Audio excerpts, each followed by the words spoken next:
Hello भाइयों, कैसे हो आप सब। उम्मीद करता हूँ बेहद स्वस्थ होंगे, मस्त होंगे। आज का जो अपना वीडियो सेक्शन होगा that is called preparation of phenol by treating aniline with nitrous acid और डाइजोटाइजेशन रिएक्शन के साथ करते हुए नजर आएंगे। दो रिएक्शन मिक्सअप करेंगे आज। तो वीडियो सेक्शन को जो भी देख पा रहा है इस माध्यम से, इस यूट्यूब के प्लेटफॉर्म के माध्यम से, सभी दोस्तों को, भाइयों को, बहनों को, आपके अपने दोस्त भाई की तरफ से प्यार भरी मीठी मीठी राम राम, सत श्री अकाल, सपा खैर, जय हिंद, जय भारत। उम्मीद करता हूँ आप स्वस्थ हैं और मस्त हैं। तो वीडियो सेक्शन को शुरू करने से पहले बड़ी ही गहरी लाइनों के साथ शुरू कर देता हूँ। आजकल जो लोग हैं वो बड़े ही प्यार मोहब्बत के चक्कर में पड़े हुए हैं। तो ये चार लाइनें उन लोगों के लिए जो प्यार मोहब्बत के चक्कर में पड़ जाते हैं। सही है, तो ध्यान से सुनने का। बड़ी गहरी लाइनें हैं, समझ पाओ तो अपने पास समझना भाई इसको।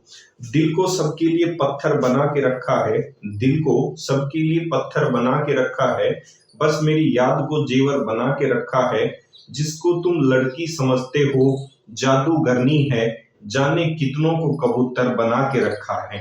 सही है भाई, तो जिसे तुम लड़की समझ रहे हो वो एक जादूगरनी है। सही है, मिलेंगे वीडियो सेक्शन में, कंटिन्यू करते हैं। सही है, प्रिपरेशन ऑफ फिनोल, एनिलीन से ट्रीट करना है किसको? नाइट्रस एसिड को। देखो भाई, जब आप किसी एनिलीन को ट्रीट करोगे, when aniline is treated with, benzene के साथ NH2 ग्रुप को एनिलीन कहते हैं, is treated with nitrous acid. और आपको भी पता है नाइट्रस एसिड जो है वो स्टेबल नहीं होती, इसे इन सीटू प्रिपेयर किया जाता है। तो इसका मतलब इस रिएक्शन को अगर आप करवाना भी चाहोगे तो कैसी कंडीशन में करवाने पड़ेगी? ड्रास्टिक कंडीशन में करवाना पड़ेगा। तो when aniline is treated with nitrous acid under, ये कंडीशन फिक्स है, अंडर ड्रास्टिक कंडीशंस, अगर आप उसके साथ जबरदस्ती करते हुए नजर आ रहे हो एनिलीन के साथ, nitrous acid is a unstable component, अगर करवाना भी चाहते हो तो कंडीशन सिंपल नहीं होंगी, ड्रास्टिक होंगी। तो when aniline is treated with nitrous acid under drastic condition, it will result in formation of, क्या बना के देगा मेरे भाई? It will result in formation of phenol. सही है भाई, किसकी फॉर्मेशन करके देगा मेरे भाई? फिनोल की फॉर्मेशन करके देगा। तो ध्यान से देखो मेरे भाई, ये है एनिलीन। बेंजीन NH2 को केमिस्ट्री की भाषा में क्या कहा जाता है रे? एनिलीन कहा जाता है। इसकी रिएक्शन किसके साथ करोगे बाबू भाई? नाइट्रस एसिड के साथ। नाइट्रस एसिड को ऐसे दिखा दो, कह सकता हूं इसे, आप ऐसे कह सकता हूं ना भाई, HNO2 को ऐसे भी तो लिख सकता हूं ऊपर वाली, दैट इज कॉल्ड कौन सी एसिड? Nitrous acid. अब देखो ध्यान से, इधर से नाइट्रोजन है, इधर से नाइट्रोजन है, नाइट्रोजन नाइट्रोजन मिलकर N2 की फॉर्म में निकल जाए, इधर H2 है, इधर O है, H2O निकल जाए। कंडीशंस कैसे रखनी है बाबू भाई? Under drastic conditions, conditions harsh होनी चाहिए। नॉर्मल कंडीशंस पे ये रिएक्शन नहीं होगी क्योंकि जो कंपोनेंट लेके चल रहे हो वो हाईली अनस्टेबल है। और अगर रिएक्शन जबरन करवाना चाहते हो नाइट्रस एसिड के साथ, aniline is treated with nitrous acid, drastic condition में फिनोल बना देगी। तो एनिलीन को ट्रीट करना है नाइट्रस एसिड के साथ, ड्रास्टिक कंडीशन में बना देगी फिनोल। और यहां से इवोल्व किसको कर देगी भाई? नाइट्रोजन गैस को बाहर इवोल्व कर देगी और साथ क्या फॉर्म कर देगी? पानी। तो डेट इज कॉल्ड फिनोल या कार्बोलिक एसिड। सही है, तो इस मेथड को आप देख सकते हो ध्यान से कि प्रिपरेशन ऑफ फिनोल किसका यूज करके मेरे भाई, किसका यूज करके? एनिलीन का यूज करके हम प्रोडक्ट बना सकते हैं। जब आपने एनिलीन को ट्रीट किया होगा किसी नाइट्रस एसिड से तो हम आसानी से मेरे भाई क्या बना सकते हैं?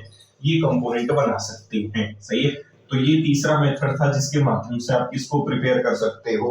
फिनोल को प्रिपेयर कर सकते हो। छोटे छोटे मेथड हैं, ज्यादा इसमें कुछ लंबा चौड़ा हिसाब किताब है भी नहीं। सही है, अगली रिएक्शन है, आपको ट्रीट करना है प्रिपरेशन ऑफ फिनोल। सही है, तो मेथड का नाम है फ्रॉम डाइजोनियम सोल्ट। किससे भी प्रिपेयर कर सकते हो भाई? डाइजोनियम सोल्ट से भी आप क्या कर सकते हो? प्रिपेयर कर सकते हो। तो सबसे पहला क्वेश्चन ये है कि आप क्या करते हुए नजर आओ भाई? डाइजोनियम सोल्ट बना लो सबसे पहले। तो स्टेप फर्स्ट, डेट रिएक्शन जिसमें डाइजोनियम सोल्ट बने, that is called diazotization reaction. तो पहला स्टेप है diazotization.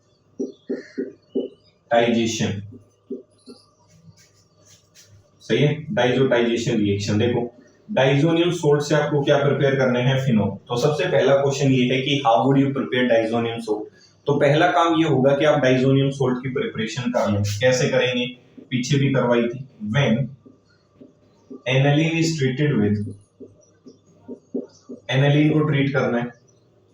When aniline is treated with, किससे,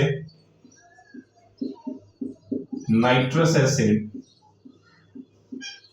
या फिर आप नाइट्रस एसिड, हमें पता है ये स्टेबल नहीं होती, कैसे बनाई जाती है, NaNO2 प्लस क्या रहा था, HCl। सही है, NaNO2 इसे इन situ प्रिपेयर की जाती है सॉल्यूशन के अंदर। Is treated with nitrous acid at 0 to 5 degree Celsius, result in formation of diazonium salts, result in formation of diazonium salt. क्या कहा भाई, ध्यान से सुनो, इंपोर्टेंट रिएक्शन है, the most important reaction. Aniline को ट्रीट करना है, आपकी बात ड्रास्टिक कंडीशन नहीं रखनी, 0 से 5 डिग्री उसने कहा है। एनालिन को ट्रीट कर दो किसके साथ भाई, नाइट्रस एसिड के साथ। क्या तो HNO2 मिलेगा आपको एरो के ऊपर, या फिर जो HNO2 है वो क्या होता है, अनस्टेबल होता है, इसीलिए इसे सॉल्यूशन में क्या किया जाता है, प्रिपेयर किया जाता है। ये जब आपस में रिएक्शन करते हैं, तो पीछे भी पढ़ाई थी, NaNO2 प्लस HCl रिएक्शन करके किसकी फॉर्मेशन दे देते हैं, NaCl प्लस HNO2। ये रही आपकी नाइट्रस एसिड। ऊपर डायरेक्टली नाइट्रस एसिड क्यों यूज नहीं की, ये मिक्सचर क्यों यूज किया, क्योंकि नाइट्रस एसिड जो होती है वो नेचर में कैसी होती है, अनस्टेबल होती है। तो इसीलिए इसको सॉल्यूशन में क्या किया जाता है, अंदर प्रिपेयर किया जाता है, इन situ तैयार किया जाता है। किस फॉर्म में, NaNO2 प्लस HCl की फॉर्म में। अगर ये कंपोनेंट दोनों में से कुछ भी लिखा हुआ, नाइट्रस एसिड या फिर नाइट्रस एसिड स्टेबल नहीं है, उसको इन situ प्रिपेयर किया गया होगा NaNO2 प्लस HCl के साथ। टेम्परेचर लिख रखा है 0 डिग्री टू 5 डिग्री, सही है, कई किताबें 4 डिग्री भी लिख देती हैं। 0 डिग्री से क्या रहा होगा, 5 डिग्री सेल्सियस तक का तापमान रहा होगा। जैसे ही एनालिन को ट्रीट करोगे तो यहाँ जी प्रोडक्ट बनेंगे डाइजोनियम सोल्ट, ये लो जी। और पीछे आपने फॉर्मल चार्जेस की कहानियां पढ़ी होंगी। फॉर्मल चार्जेस वो होते हैं जिसमें कोई कंपोनेंट के ऊपर कितना चार्ज मौजूद है। देखो नाइट्रोजन 4 बॉन्ड बना रहा है, बनाता कितने हैं, 3, अपनी औकात से बाहर जा रहा है, तो इसका मतलब EM का मतलब होता है किसी चीज के पीछे अगर जुड़ जाता है, इसका मतलब होता है टू एक्सीड इट्स वैलेंसी, अपनी वैलेंसी को बढ़ा लेना। इसका मतलब ये कंपोनेंट कैसा रहा होगा भाई, पॉजिटिव कंपोनेंट रहा होगा। ये कंपोनेंट कैसा रहा होगा, सही है, तो इसका मतलब सोल्ट उसे कहा जाता है जिसमें कैटाइन या एनाइन मौजूद हो। तो बन गया बेंजीन डाइजोनियम क्लोराइड, सही है। ये लो भाई, बेंजीन डाइजोनियम क्या बन गया भाई, पहचान लोगे। तो इसका मतलब कंपोनेंट बन गया क्या, बेंजीन डाइजोनियम क्लोराइड, सही है, इस चीज का ध्यान रखना। अब क्वेश्चन ये है स्टेप नंबर 2, अब जो भी आपका बेंजीन डाइजोनियम सोल्ट बना है इसकी करवा डालो क्या, हाइड्रोलिसिस। इधर लिख रहा हूं भाई दूसरा स्टेप, स्टेप नंबर 2, जो भी आपका बेंजीन डाइजोनियम सोल्ट बना है तो उसकी क्या करवा दो, hydrolysis of benzene diazonium salt. जो भी आपका स्टेप बना है अब उसकी क्या करवा दो, हाइड्रोलिसिस। तो जैसे ही हाइड्रोलिसिस करवाओगे, when hydrolysis of diazonium salt, when hydrolysis of diazonium salt is carried out, करवाई जाए, is carried out, result in formation of